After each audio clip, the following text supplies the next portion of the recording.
சீக்கிரத்தில் நீங்கிவிடும். இந்த லேசான உபத்திரமும் அதி சீக்கிரத்தில், இந்த லேசான உபத்திரமும் ஈடு இணையில்லா மகிமை இதனால் நமக்கு வந்திடுமே. ஈடு இணையில்லா, சொல்லுங்க, இதனால் நமக்கு வந்திடுமே. சோர்ந்து, சொல்லுங்க, சோர்ந்து போகாதே, சோர்ந்து போகாதே, சோர்ந்து, மீண்டும் ஒரு முறை, சோர்ந்து போகாதே. அதி சீக்கிரத்தில், சொல்லுங்க, லேசான உபத்திரமும் அதி சீக்கிரத்தில், சொல்லுங்க, லேசான உபத்திரமும் காண்கின்ற உள்ளம் தேடவில்லை, காணாத பரலோகம் நாடுகிறோ. காண்கின்ற தேடவில்லை, காணாத பரலோகம் நாடுகிறோ. சோர்ந்து போ, கைகளை தட்டி, சோர்ந்து போகாதே, சோர்ந்து, நீ சோர்ந்து போகாதே. அதி சீக்கிரத்தில் இந்த லேசான உபத்திரமும் அதி சீக்கிரத்தில்,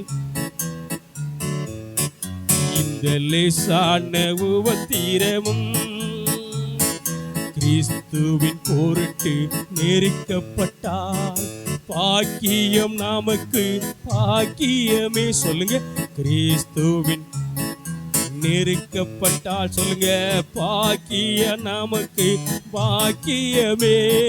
சோர்ந்து போகாதே, நீ சோர்ந்து போகாதே.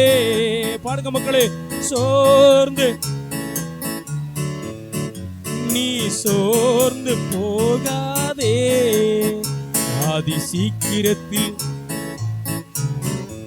சொல்லுங்க, லேசான உபத்திரமும் அதி சீக்கிரத்தில், நல்ல கைகளை தட்டி, இந்த லேசான உபத்திரமும், கரங்களை வைத்து சொல்லுங்க, சோர்ந்து போக மாட்டோம், நாங்கள் சோர்ந்து போக மாட்டோம். வாய்களை திறந்து, சோர்ந்து,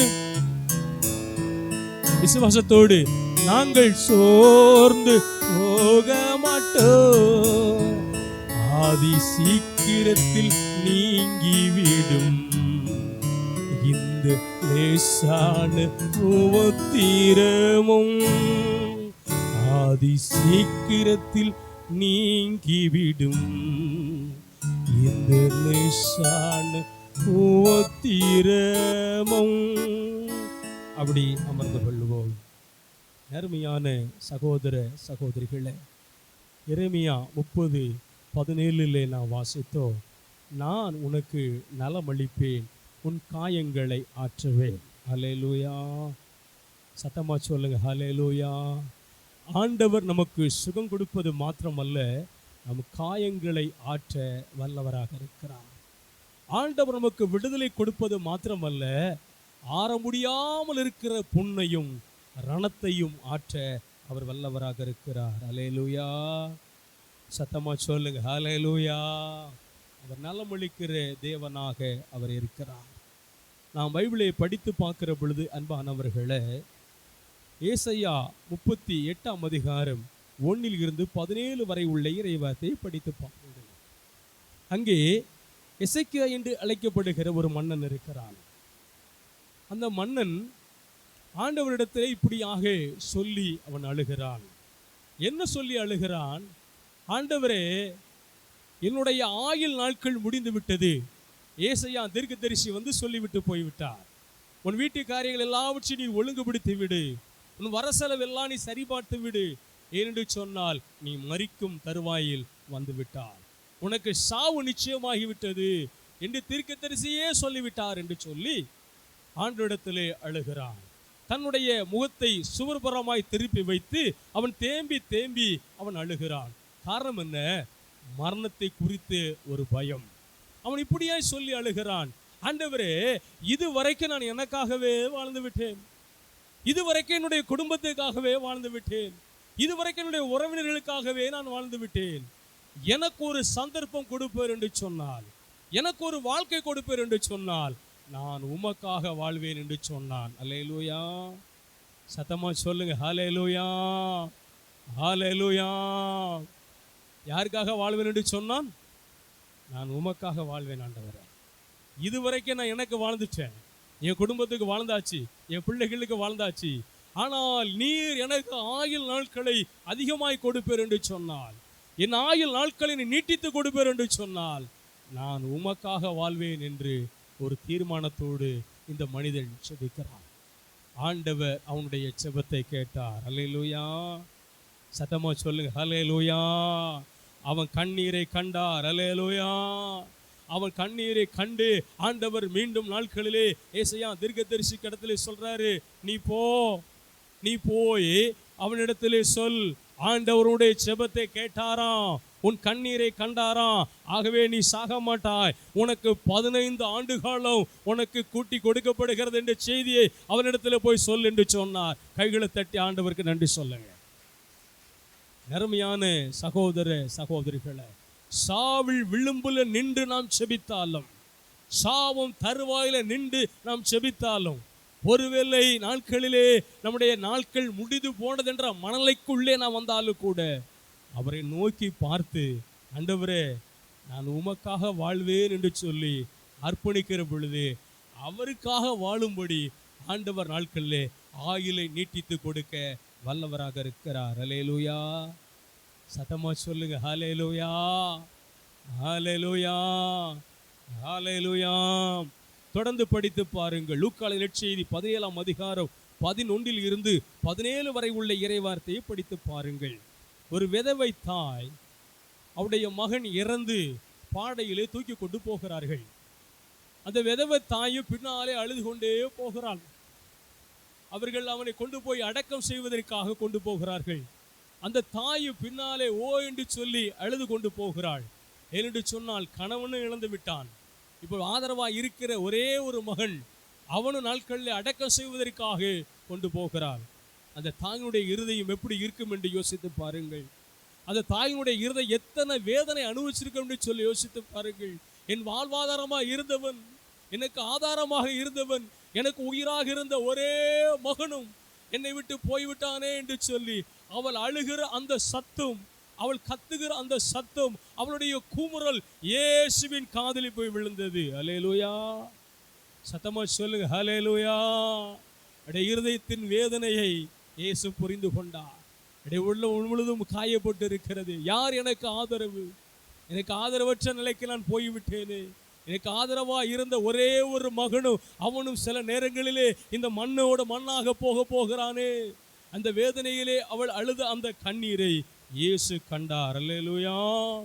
சத்தமா சொல்லுங்க, ஹல்லேலூயா. நேர்மையான சகோதர சகோதரிகளே, நீங்கள் உங்கள் வீட்டிலே அந்தரங்கத்திலே வடிக்கிற கண்ணீர், உங்கள் வீட்டுக்குள்ளே யாருக்கும் தெரியாம ரூமுக்குள்ளே நீங்க வடிக்கிற கண்ணீர், ஐயோ என்னுடைய கண்ணீரை கேட்பதற்கு, என்னுடைய கதறலை கேட்பதற்கு, என் கண்ணீரை காண்பதற்கு ஒருவர் கூட இல்லையே, என் சத்தத்தை கேட்டு எனக்கு உதவி செய்ய யாரும் இல்லை என்று சொல்லி ஒருவேளை இன்றைக்கு அப்படிப்பட்ட நிலையிலே தள்ளப்பட்டிருக்கலாம். நேர்மையான சகோதர சகோதரிகளே, இயேசு அந்த இடத்துக்கு வருகிறார். அந்த பாடையை தொடுகிறார். அதை தூக்கி சென்றவர்கள் நின்றார்கள். அதில் அடக்கம் பண்ணுவதற்காக கொட்டப்பட்டிருக்கிற அந்த வாலிபனை குறித்து ஆண்டவர் சொன்னார், வாலிபனே, நான் உனக்கு சொல்லுகிறேன், நீ எழுந்திரு என்று சொன்னார். அல்லேலூயா. செத்து போனவன், மரித்து அடக்கம் செய்ய போனவன், அவன் எழுந்திருந்து பேச துவங்கினான். கைகளை தட்டி ஆண்டவருக்கு நன்றி சொல்லுங்க. அடக்க கொண்டு போகப்பட்ட ஒரு மனிதன், அடக்கத்துக்காக இன்னும் சில மணி நேரங்களிலே அவன் மண்ணுக்கு இரையாக போகக்கூடிய ஒரு மனிதனை இயேசு உயிர்ப்பித்து தன் தாயிடத்திலே ஒப்படைத்தார் என்று சொல்லி வேதத்திலே வாசிக்கிறோம். ஹல்லேலூயா. சத்தமா சொல்லுங்க, ஹல்லேலூயா. ஒருவேளை உங்களை பார்த்து சொல்லியிருக்கலாம், இனி இந்த குடும்பம் தலை தூக்காதுங்க, இனி இந்த தொழில் ஆசீர்வதிக்கப்படாது, இனி இந்த குடும்பம் மேல்மைக்கு வராது, அந்த தொழில் விழுந்தது தான், அவங்களுடைய வாழ்க்கை கெட்டது தான், எல்லா நாட்களில் செத்து போன நிலைக்கு போயிட்டாங்கங்க, எல்லா நாட்களில் ஒண்ணுமில்லாம போயிட்டாங்க, எல்லாம் இழந்துட்டாங்க அப்படின்னு சொல்லி ஒருவேளை உங்கள் காதுகள் கேட்கும்படி செய்திருக்கலாம். உயிர்ப்பிக்க ஒருவர் வருவார். அல்லேலூயா, சத்தமா சொல்லுங்க ஹல்லேலூயா. உங்க இறந்த தொழிலை உயிர்ப்பிக்க ஒருவர் வருவார். உங்க விழுந்திருக்கிற வாழ்க்கையை தூக்கி நிறுத்த ஒருவர் வருவார். அவர் உங்கள் காயங்களை ஆற்ற வல்லவராக இருக்கிறார். அல்லேலூயா. கரங்களை தட்டி ஆண்டவருக்கு நன்றி சொல்லுங்க. நெருமையான சகோதர சகோதரிகளே, ஆண்டவர் நம்முடைய காயங்களை ஆற்ற வல்லவராக இருக்கிறார். நாம் அதை தொடர்ந்து படித்து பார்க்கிற பொழுது அன்பானவர்களே, யோபு புஸ்தகத்தை நீங்கள் படித்து பாருங்கள். அதில் என்ன சொல்லப்பட்டிருக்கிறது? யோபு புஸ்தகம் 42ஆம் அதிகாரம் 10வது வசனத்தை நாம் பார்க்கிற பொழுது, யோபுக்கு ஆண்டவர் இழந்திருந்த எல்லாவற்றையும் ரெட்டிப்பாக கொடுத்தார். அல்லேலூயா. என்ன இழந்திருந்தான்? அவன் வாழ்க்கையில ஏராளமான நிலபலங்களை வைத்திருந்தான், ஏராளமான ஆடு மாடுகளை அவன் வைத்திருந்தான், ஏராளமான வேலைக்காரர்கள் இருந்தார்கள். என்ன நடந்தது? ஒரே நாளிலே எல்லாம் பறி போனது, எல்லாம் இழந்து போனான். எல்லா நாட்களில் யோபுடைய வாழ்க்கையிலே பறிக்கப்பட்டது. ஒரே நாளில் நடந்தது. ஒரு மனிதன் வருகிறான், யோபுடத்தில் வந்து சொல்கிறான், வானத்தில் இருந்து நெருப்பு வந்தது, ஆடு மாடுகள்லாம் சுட்டெரித்து விட்டது, நான் மட்டும் தப்பித்தேன் என்று சொல்லுகிறான். அவன் சொல்லி முடித்த முன்பதாக இன்னொருவன் வருகிறான், வந்து சொல்லுகிறான், உன் பிள்ளைகள் எல்லாம் 10 பிள்ளைகளும் ஒரே வீட்டில் சாப்பிட்டுக்கிட்டு இருந்தாங்க, 10 பிள்ளைகளும் ஒரே இடத்துல சாப்பிட்டுக்கிட்டு இருந்தாங்க, நாட்களில் பாருங்க அந்த 10 பேர் இறந்துட்டாங்க என்று செய்தி. அது முடிந்த உண்ட இன்னொரு செய்தி, அது முடிந்த உண்ட இன்னொரு செய்தி. யோபு என்ன செய்தானா தெரியுமா? தன்னுடைய ஆடைகளை கிழித்து கொண்டு அவன் சொன்னான், நான் என் தாயின் வயிற்றிலே பிறக்கிற பொழுது நிர்வாணமாய் இந்த பூமிக்கு வந்தேன், ஆண்டவரிடத்திலே திரும்பும் பொழுது நான் நிர்வாணமாய் நான் திரும்புவேன், ஆண்டவர் கொடுத்தார், ஆண்டவர் எடுத்துக்கொண்டார், அவருக்கு நன்றி என்று சொன்னான். அல்லேலூயா. சத்தமா சொல்லுங்க ஹல்லேலூயா, ஹல்லேலூயா. யோபு 19 படித்து பாருங்கள். என்ன சொல்லப்பட்டிருக்கிறது? தன்னுடைய உயிர் நண்பர்கள் யோபுவை வெறுத்தார்களாம். நறுமையான சகோதர சகோதரிகள், யோபு உயிருக்குயிராய் பழகிய நண்பர்கள், உயிருக்குயிராய் நேசித்த சிநேகர்கள் யோபுவை வெறுத்தார்கள். காரணம் என்ன? அவன் உடம்பு முழுவதுமாய் இன்றைக்கு நோய் வந்து விட்டது, அவன் உடம்பு முழுவதுமாய் நோய் வந்து விட்டது. ஆகவே அந்த நோயினுடைய தன்மை தாங்க முடியாமல் ஒரு பானை ஓட்டை எடுத்துக்கொண்டு தன் உடம்பை அவன் சொரிந்து கொண்டிருக்கிறான். நண்பர்களுக்கு இன்னைக்கு அடையாளம் தெரியவில்லை. அப்படிப்பட்ட நிலைக்கு யோபு தள்ளப்பட்டு விட்டான். நண்பர்கள் அவனை வெறுக்கிறாங்க. ஒரு காலத்தில் அவனுடைய வருகைக்காய் காத்திருந்தவர்கள், அவனுடைய பார்வைக்காய் காத்திருந்தவர்கள், என்ன நடக்கிறது? அவன் வருகையை பார்க்க காத்திருந்தவர்கள் அவனுடைய பெயரை உச்சரிப்பதற்கு நாட்களிலே யோசித்தார்கள், அவனை நண்பன் என்று சொல்வதற்கு அவர்கள் நாட்களிலே யோசித்தார்கள். அது மாத்திரமல்ல, யோபுவை வெறுத்தார்கள் என்று நாம் வேதத்திலே வாசிக்கிறோம். எல்லாவற்றுக்கும் மேலாக யோபு 2ஆம் அதிகாரத்தை நீங்கள் படித்து பாருங்கள். அவருடைய மனைவி சொல்லுகிறா, என்னையா ஆண்டவன் ஆண்டவன் சொல்லிக்கிட்டு இருக்கிற, என்ன கடவுள் கடவுள்னு சொல்லிக்கிட்டு இருக்கிற, 10 பிள்ளைகளும் செத்து போயிட்டாங்க, எல்லாம் போயிடுச்சு, நீ ஒரே ஒரு காரியத்தை செய்து கற்றுக்கொள். என்ன? கடவுள் இல்லை என்று சொல்ல நீ கற்றுக்கொள். அது மாத்திரமல்ல, நீ சாகு என்று அவள் மனைவி உன்னை பார்த்து சொல்லுகிறார். எவ்வளவு வேதனை அவருடைய இருதயம் அடைஞ்சிருக்குன்னு பாருங்க. தன் உடலால் உள்ளத்தால் அன்பு செய்த மனைவி வார்த்தையை சொல்லுகிறார், நீ இருப்பதை விட சாவது நல்லது.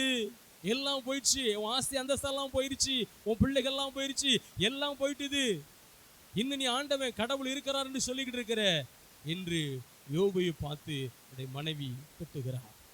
நறுமையான சகோதர சகோதரிகளை, இதே சம்பவம் இந்த இந்தியாவில் நாட்களில் ஒரிசா மாநிலத்தில் நடந்தது. மருத்துவ ஊழியம் செய்ய வந்த ஒரு அருமையான ஒரு குடும்பம், மருத்துவ ஊழியம் செய்ய வந்த ஒரு அருமையான குடும்பம் 1995ஆம் ஆண்டு ஒரிசா மாநிலத்தில் அவர்கள் இந்த ஊழியத்தை செய்து கொண்டிருந்த பொழுது மதவாதிகள் என்ன செய்தார்கள்? அவர்களை கொலை செய்வதற்காக வந்தார்கள். அவர்கள் இருந்த அந்த வேனுக்குள்ளே, அவர்கள் குளிர் அதிகமாக இருந்தாலும் தன் 2 பிள்ளைகளையும் அந்த தகப்பன் வைத்துக்கொண்டு அந்த வேனுக்குள்ளே இருக்கிறார். அந்த ஜீப்போட சேர்த்து மதவாதிகள் கொளுத்தினார்கள். அந்த பிள்ளைகளை தூக்கி அந்த தகப்பை வெளியில் போடுறான், ஜன்னலை உடைச்சி. மீண்டும் மதவாதிகள் தூக்கி உள்ளே போடுறாங்க. மறுநாள் காலையிலே அது பேப்பர்ல வந்தது.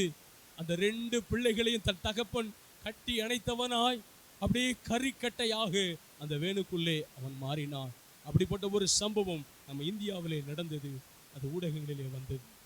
அப்பொழுது மருத்துவர்கள், அங்கே இருந்தவர்கள், பத்திரிகை நண்பர்கள் எல்லாரும் சூழ்ந்து கொண்டார்கள்.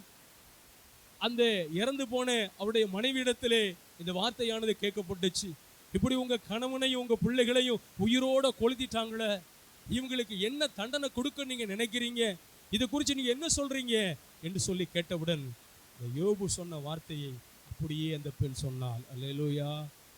ஆண்டவர் கொடுத்தார், ஆண்டவர் எடுத்துக்கொண்டார், அவருக்கு நன்றி. இந்த சகோதரிகளை நான் மனதார மன்னிக்கிறேன் என்று சொன்னாள். அல்லேலூயா. கைகளை தட்டி ஆண்டவருக்கு நன்றி சொல்லுங்க. கைகளை தட்டி ஆண்டவருக்கு நன்றி சொல்லுங்க. நெருமையான சகோதர சகோதரிகளை உயிரோடு கொளுத்தியவர்கள், தன் 2 பிள்ளைகளையும் கணவனையும் உயிரோட இந்தியாவுக்கு ஊழியம் செய்வதற்காய் வந்த அந்த குடும்பம் உயிரோடு கொளுத்தப்பட்டது. ஆனாலும் அந்த பெண் சொன்னார், நான் அவர்களை மனதார மன்னிக்கிறேன் என்று சொன்னார். ஹல்லேலூயா. சத்தமா சொல்லுங்க ஹல்லேலூயா. உற்சாகமா சொல்லுங்க ஹல்லேலூயா. அருமையான சகோதர சகோதரிகளே, வேதம் நமக்கு இதை தான் கற்றுக் கொடுக்கிறது. உங்களுக்கு அநியாயம் செய்து விட்டார்களா? உங்களுக்கு தீமை செய்து விட்டார்களா? அவர்களை பழி வாங்கு என்று சொல்லி ஒரு நாளும் நம்முடைய கையில் வைத்திருக்கிற திருவழியும் நமக்கு கற்றுக் கொடுக்கவில்லை. மாறாக மன்னிங்கள் என்று சொல்லி அவர்களை மறந்து விடுங்கள், அவர்கள் செய்த அநீதியை மறந்து விடுங்கள் என்று சொல்லிதான் ஆண்டவர் நாட்களிலே சொல்லுகிறார். அல்லேலூயா. நான் சீராக் எழுதிய புஸ்தகத்தை படித்து பாருங்க. சீராக் 28ஆம் அதிகாரம் 1-2 இறைவார்த்தையை படித்து பாருங்கள். சீராக் 28ஆம் அதிகாரம், அந்த வசனத்தை நம்ம வாசிக்கலாம். சீராக் 28ஆம் அதிகாரம் 1-2 இறைவார்த்தையை சத்தமாய் வாசியுங்கள்.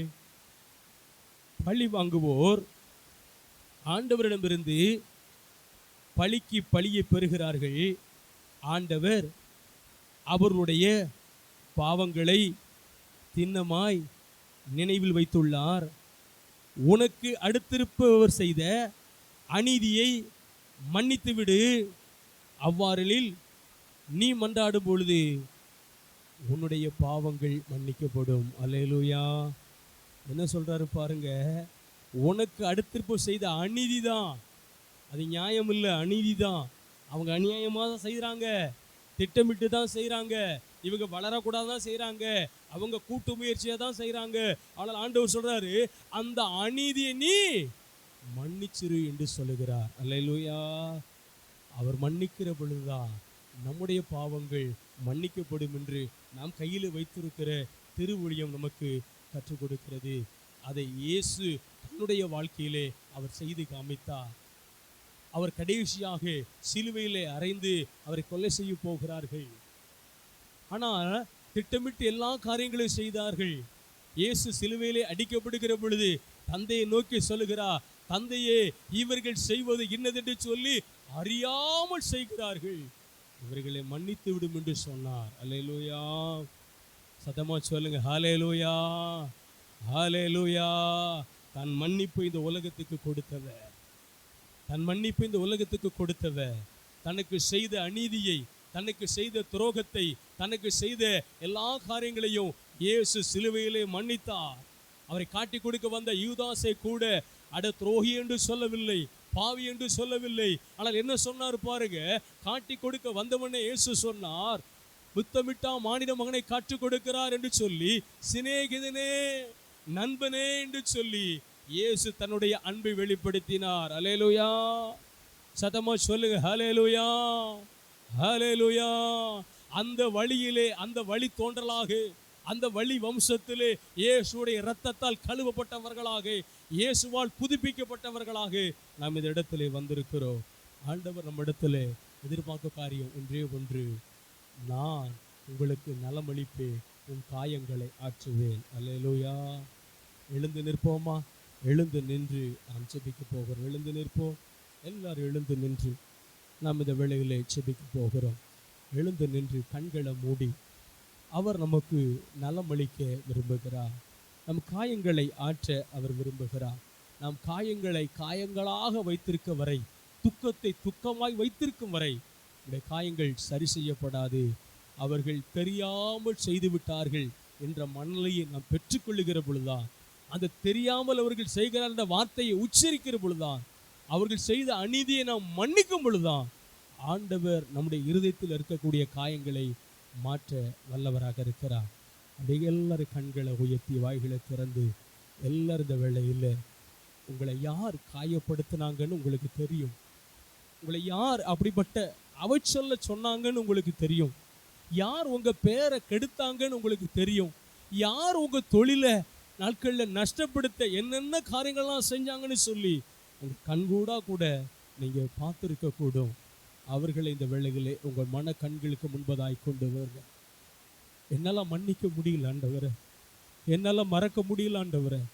ஆண்டவரே, நான் பல முறை நான் ஜெபிக்க போனாலும், நான் நற்கருணை சந்திக்க போனாலும், திருப்பள்ளிக்கு போனாலும், கூட்டத்துக்கு போனாலும், அவங்க பேரை சொன்னாலே எனக்குள்ள ஒரு எரிச்சல் வருகிறது, ஒரு ஆத்திரம் வருகிறது, ஒரு கோபம் வருகிறது. என்னால் அவர்களை மன்னிக்க முடியல ஆண்டவரே. என் மனித இயல்பில் என்னால் ஆண்டவரே அவர்களை மறக்கவோ மன்னிக்கவோ முடியல. ஆனாலும் நீர் இந்த வேளையில் இந்த இரக்கத்தை தாங்கன்னு சொல்லி கேளுங்க. வாய்களை திறந்து சொல்லுங்க. எல்லாரும் இந்த வேளையில சொல்லுங்க, இயேசுவே என் தெய்வமே, என் மேல் மனம் இறங்கும். சொல்லுங்க, இயேசுவே என் தெய்வமே, என் மேல் மனம் இறங்கும். அநியாயம் செய்தே கடுங்கோபம் கொண்டே, அநியாயம் செய்தே கடுங்கோபம் கொண்டே, பிறர் வாழ்வை கெடுத்தேனையா, பிறர் வாழ்வை கெடுத்தேனையா. என்னை மன்னியும் தெய்வமே, என்னை மன்னியும் தெய்வமே, இயேசுவே என் தெய்வமே, என் மேல் மனம் இறங்கும்.